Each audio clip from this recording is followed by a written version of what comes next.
as prestações suplementares dos suprimentos. Como é que se contabilizam ambas as operações? É isso que vamos explicar neste vídeo. Em primeiro lugar, quero agradecer-lhe muito o facto de estar a visualizá-lo. Sejam muito bem-vindos à Certform Escola de Formação Prática. Eu chamo Miguel Fragoso, sou economista, contabilista certificado e formador nas áreas da contabilidade, fiscalidade, finanças e gestão de negócios. No site da Certform encontra todos os cursos que atualmente disponibilizamos. Pode consultar as datas de início das próximas ações de formação em calendário de formação e pode conhecer detalhadamente os programas em e-learning e live streaming. Cursos ministrados na forma e-learning através da plataforma e-learning da Certform. Logo que faz a sua inscrição, ser-lhe-ão dadas as credenciais de acesso à plataforma e pode imediatamente iniciar o percurso formativo na forma e-learning, de acordo com a sua disponibilidade, ao seu ritmo. Quanto à formação live streaming, os cursos têm uma data de início. As sessões são sessões síncronas, em tempo real. E nos cursos live streaming, tudo funciona em tempo real, mas tanto no e-learning como no live streaming, os cursos podem ser feitos a partir de qualquer parte do mundo. Quaisquer questões que nos queira colocar sobre os cursos da Certform, pode sempre fazê-lo através do geral@certform.pt ou dos contactos que temos no site da Certform Escola de Formação Prática. Vamos então distinguir suprimentos de prestações suplementares, uma matéria de contabilidade financeira, e vamos ver como é que se contabilizam ambas as operações. Estamos a falar de financiamento. E o financiamento de uma empresa, ou seja, as origens dos recursos, podem ser pela via ou dos capitais próprios ou pela via do passivo ou da dívida. Na verdade, quando nós observamos o balanço de uma empresa, o balanço ele poderá ser visto da seguinte forma. Por um lado, nós temos o ativo. O ativo, consideremos o investimento, as aplicações, as quais podem ser financiadas através do recurso às origens dos fundos, as quais podem ser o capital próprio ou o capital alheio. Efetivamente, no balanço, os ativos de uma empresa serão financiados por capitais próprios e ou passivos. A equação fundamental do balanço assim traduz que o ativo é igual ao capital próprio mais o passivo. O ativo são as aplicações dos fundos. O capital próprio e o passivo consistem nas origens desses mesmos fundos. As aplicações de fundos igualam as origens de fundos, dada a equação fundamental do balanço. Enquanto que as prestações suplementares pertencem ao capital próprio da empresa e consistem em outros instrumentos de capital próprio, os suprimentos representam um financiamento, uma dívida que a empresa terá e, portanto, vão estar enquadrados no passivo da empresa. Efetivamente, podemos dizer, quanto às fontes de financiamento, elas podem ser através de capitais próprios ou através de capital alheio. Vamos pegar aqui no manual sobre as várias fontes de financiamento a que uma empresa pode recorrer e vamos nos focar neste vídeo nos suprimentos e nas prestações suplementares. Comecemos por dizer que o capital próprio de uma empresa compreende o capital social, mais as prestações suplementares, mais as reservas, os resultados transitados e os resultados líquidos do período. Muito concretamente, as prestações suplementares estão consagradas nos artigos 210 até 213 do Código das Sociedades Comerciais. As prestações suplementares têm sempre como objetivo reforçar os capitais permanentes da empresa. Elas são reconhecidas como capital na conta 53 em outros instrumentos de capital próprio. As prestações suplementares são parcelas do capital próprio. Elas têm sempre dinheiro por objeto e não vencem juros e destinam-se ao reforço do capital próprio, sem constituírem propriamente um aumento do capital social. Porque quando nós contabilizamos as prestações suplementares, elas não vão provocar ali um aumento do capital social da empresa pela via do capital subscrito. Não. Elas vão reforçar os capitais próprios da empresa como um todo pela via do aumento dos instrumentos de capital próprio. O capital social estará consagrado no capital subscrito. É aquele capital inicial dos acionistas e dos sócios, mas depois há um conjunto de capital adquirido ao longo do tempo pela entidade, onde figura, nomeadamente, os outros instrumentos de capital próprio, integrando as prestações suplementares, bem como reservas legais, outras reservas, resultados transitados, o próprio resultado líquido do período. Isto vai sendo o capital que a empresa historicamente vai adquirindo ao longo do tempo. O capital social poderia ser, então, o capital inicial da empresa. E, consequentemente, as prestações suplementares, elas não provocam aumento do capital social, mas sim do capital próprio como um todo. E a sua restituição dependerá da deliberação dos sócios. E estão condicionadas à satisfação de um conjunto de pressupostos, conforme estabelece o artigo 213 do Código das Sociedades Comerciais. Relativamente aos suprimentos. Bem, os suprimentos, em primeiro lugar, o que é um contrato de suprimento? Os suprimentos estão consagrados nos artigos 243 a 245 do Código das Sociedades Comerciais. O artigo 243 diz que considera-se um contrato de suprimento o contrato pelo qual o sócio empresta à sociedade dinheiro ou coisa fungível, ficando aquela obrigada a restituir outro tanto do mesmo género e qualidade. Isto significa que o suprimento é, no fundo, um empréstimo que o sócio faz à empresa. E os suprimentos podem vencer juros. Através do contrato de suprimento, poderá ficar estabelecido o pagamento de juros ao sócio. De facto, o suprimento para a sociedade deve ser reconhecido como um passivo financeiro, uma dívida, e distinguem-se das prestações suplementares por retribuir o sócio através do pagamento de juros, e assim sendo, não é considerado capital próprio, mas sim um passivo. Ou seja, enquanto que uma prestação suplementar ela integra o capital próprio da empresa, nomeadamente em outros instrumentos de capital próprio, o suprimento não. O suprimento vai integrar as dívidas através do passivo. E aqui no passivo haverá uma parte de passivo não corrente e uma parte de passivo corrente. O passivo não corrente, em financiamentos obtidos, corresponderá àquela dívida a pagar, mas só daqui por mais do que um ano, 12 meses.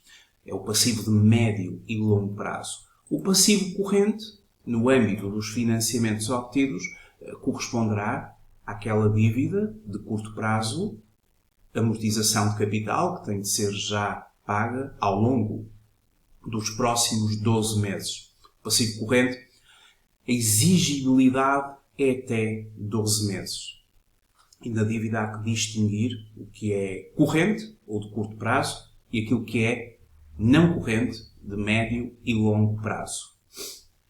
Bom, vamos fazer um exercício sobre a contabilização de um suprimento. Imagine-se, por exemplo, que a empresa ABH Limitada pretende obter um financiamento a médio e longo prazo no montante de 150 mil euros. E em Assembleia Geral foi proposto pelo sócio Manuel o empréstimo por este à sociedade, mediante a taxa de juros anual de 4,5%. Os juros pagos no final de cada ano do empréstimo e o reembolso total no período a determinar pela gerência da empresa. A proposta do sócio foi aceite, tendo o montante sido transferido no dia 30 de abril. Vamos então tratar o suprimento como um empréstimo do sócio à empresa, um financiamento.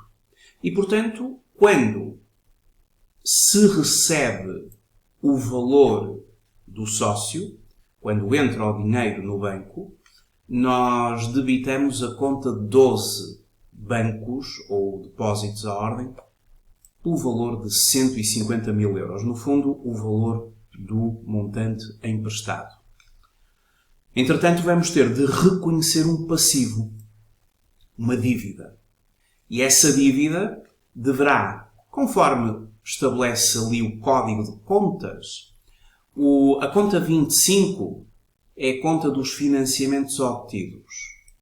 E relativamente à questão concreta dos suprimentos, utilizamos a subconta 25.3, participantes de capital, e sendo aqui um sócio, outros participantes, suprimentos e outros mútuos. Esta é a conta que vai figurar no passivo e é a conta que nós usamos como conta de aumento da dívida da empresa perante o sócio, porque a empresa vai ter futuramente de pagar este valor mais os juros. Os passivos creditam-se pelo aumento e, portanto, creditamos esta cota.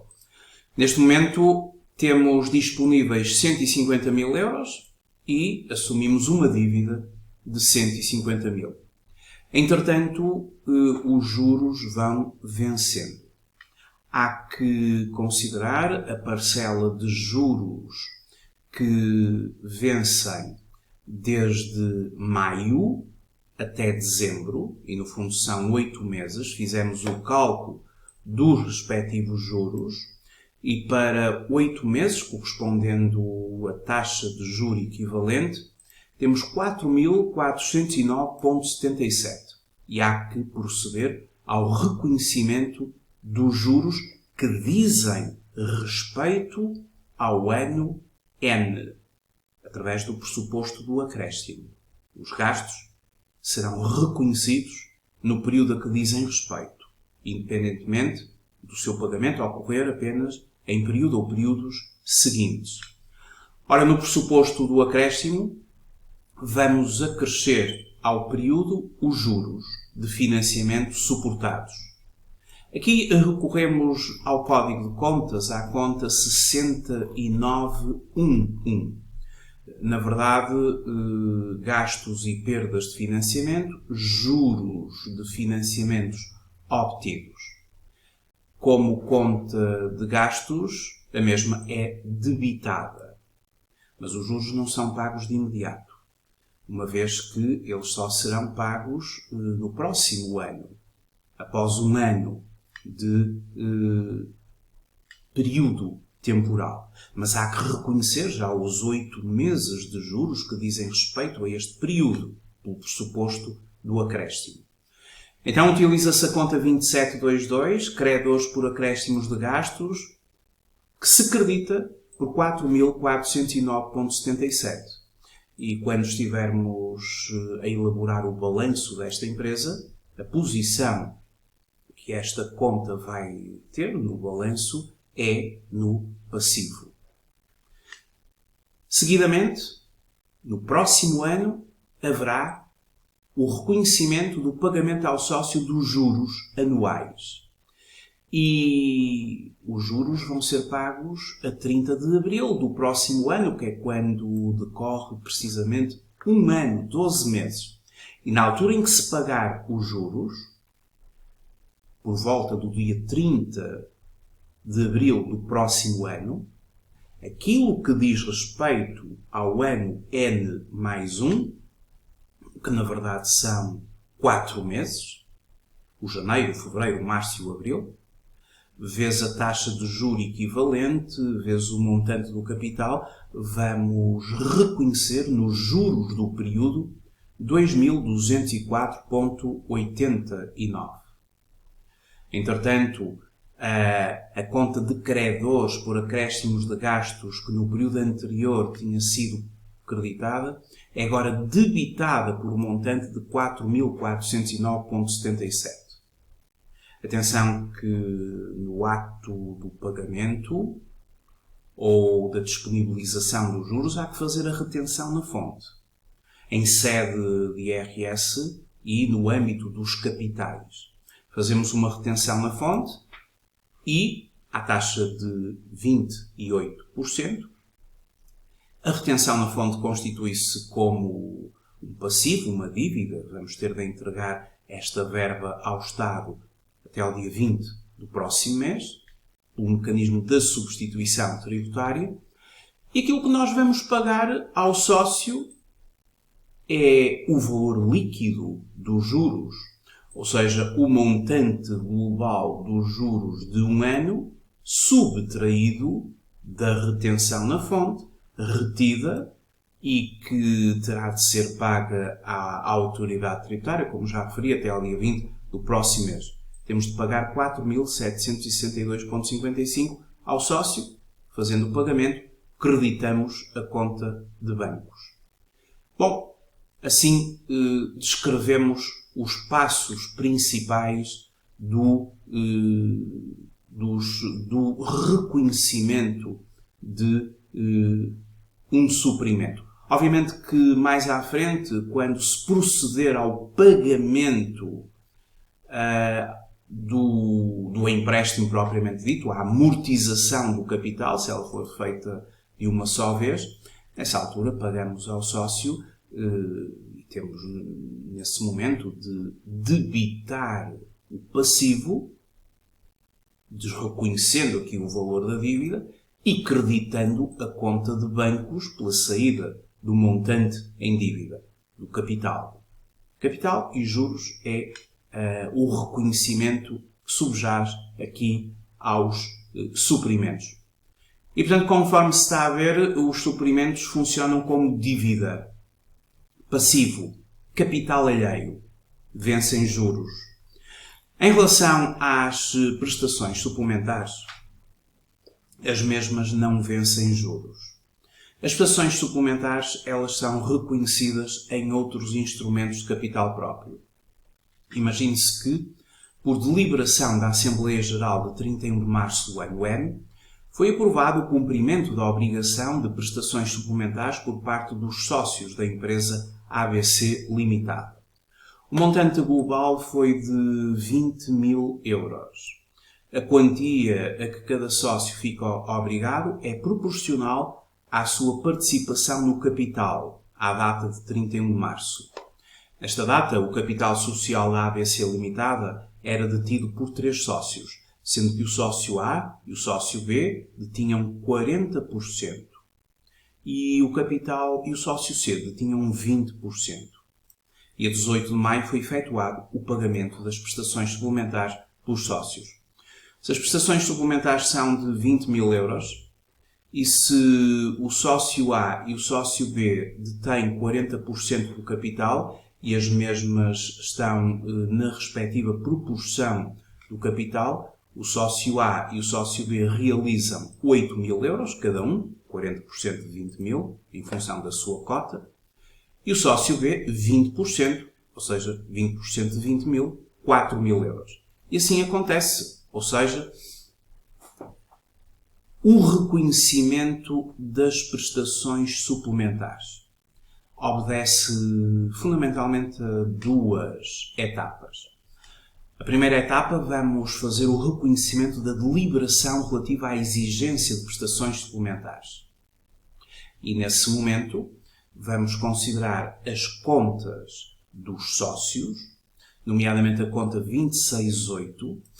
No Código de Contas, a conta 268 é uma conta que vai aqui ser considerada para as operações com os sócios e os acionistas.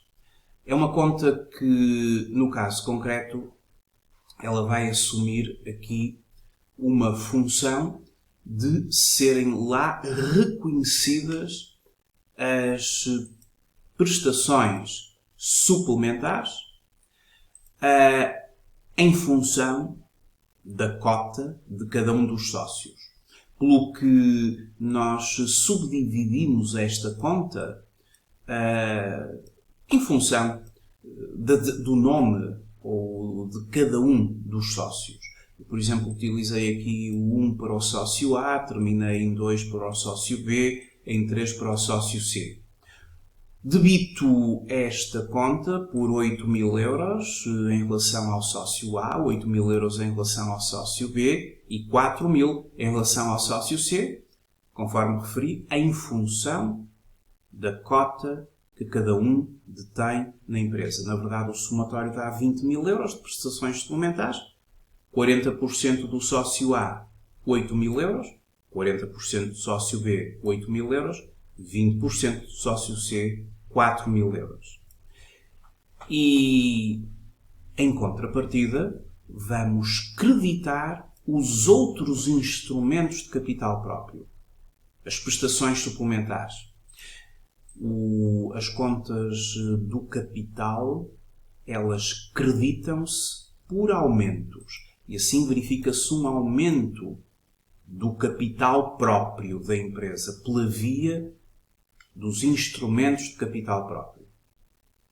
Agora, no fundo, reconhecemos aqui um direito da empresa vir a receber estas prestações suplementares dos sócios, por contrapartida do aumento do capital próprio via outros instrumentos do capital próprio, e, seguidamente, numa segunda fase, vamos contabilizar os pagamentos das prestações suplementares, ou seja, o dinheiro que vai entrar realmente na empresa, as transferências dos sócios. E nessa altura vamos debitar depósitos à ordem, 20.000 euros, e aquela conta corrente dos acionistas ou dos sócios, no caso concreto, que inicialmente tinha sido debitada, constituindo-se um direito da sociedade em vir a receber estes valores, agora é creditada por cada um dos valores e, portanto, ficam as contas correntes dos sócios devidamente saldadas e, no fundo, tudo isto se resume a um aumento do capital próprio em 20.000 euros e um aumento do nosso ativo, depósitos à ordem, em 20.000 euros. Esta seria a consequência. Bom, relativamente à questão dos suprimentos, só quero ainda referir o seguinte. Nos suprimentos nós contabilizamos juros. Os juros, eles vão entrar na demonstração dos resultados da empresa. Nomeadamente, quando se contabiliza juros do período, trata-se de juros e gastos similares suportados. Os juros são um gasto. E a questão que se coloca é, será que este gasto é fiscalmente aceito?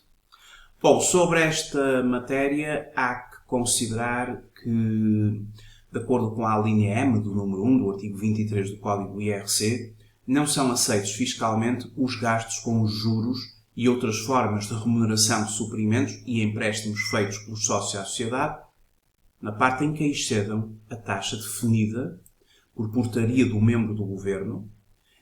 E qual é a taxa que, em termos fiscais, atualmente é aceite para efeitos de juros?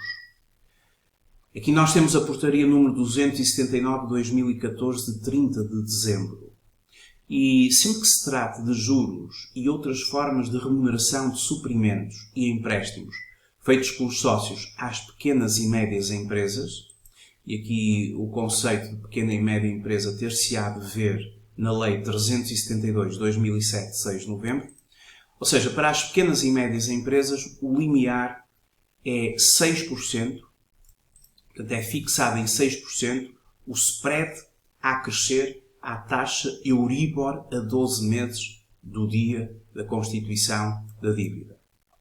Há que considerar qual a Euribor a 12 meses e temos um spread permitido em 6%. Este é o limite máximo. Se considerarmos esta taxa conforme assim é estabelecida, os juros são fiscalmente aceitos. Caso contrário, o excesso não é fiscalmente aceito e corresponderá a um ajustamento fiscal a crescer na declaração modelo 22, a quando do apuramento do lucro tributável da empresa.